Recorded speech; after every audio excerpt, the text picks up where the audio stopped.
किसी शख्स यस्सु की बाबत जो मर गया था, पौलुस उसे ज़िंदा बताता है।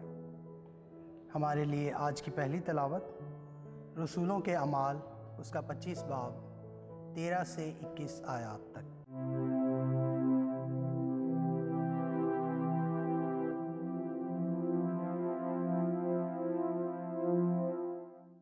अगरपा बादशाह और बरनीका कैसरिया में आए कि फस्तुस से मुलाकात करें, और उनके वहाँ काफ़ी दिन रहने के बाद फस्तुस ने पौलुस का हाल बादशाह से बयान किया और कहा, एक शख्स है जिसे फेलिक्स कैद में छोड़ गया है।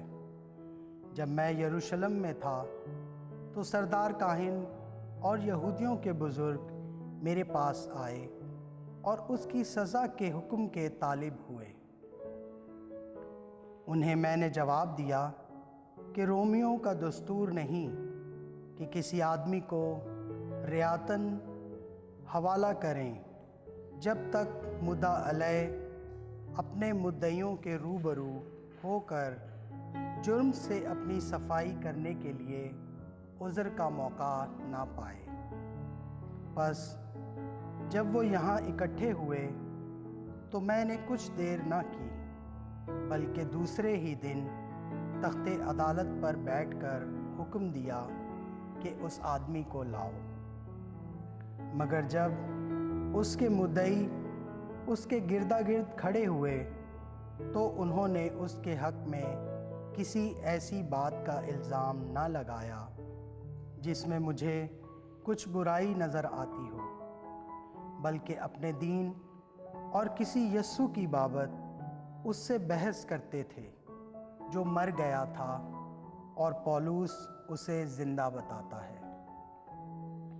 जब मैं इस तरह की बहस से शक में पड़ा तो उससे पूछा, क्या तुझे यरूशलेम जाना मंजूर है कि वहाँ इन बातों का फ़ैसला हो? मगर जब पौलुस ने मुराफ़ा किया कि मेरा इंसाफ शहंशाह की बारगाह की तजवीज़ पर मौकूफ़ रहे, तो मैंने हुक्म दिया कि जब तक उसे कैसर के पास न भेजूं उसकी निगहबानी की जाए। पाक कलाम के पढ़े और सुने जाने पर खुदा की बरकत हो, खुदा का शुक्र हो। जमाती जवाब, खुदावंद ने अपना तख्त आसमान में नस्ब किया है। ऐ मेरी जान, खुदावंद को मुबारक कह, और जो कुछ मुझ में है उसके कुद्दूस नाम को मुबारक कहे। ऐ मेरी जान, खुदावंद को मुबारक कह और उसके किसी एहसान को फरामोश ना कर। जमाती जवाब, खुदावंद ने अपना तख्त आसमान में नस्ब किया है, क्योंकि जिस कदर आसमान ज़मीन से बुलंद है उसी कदर उसकी रहमत उससे डरने वालों पर है। जिस कदर मशरिक़ मग़रिब से दूर है वो हमारे गुनाह हमसे उतनी ही दूर कर देता है। जमाती जवाब, खुदावंद ने अपना तख्त आसमान में नस्ब किया है।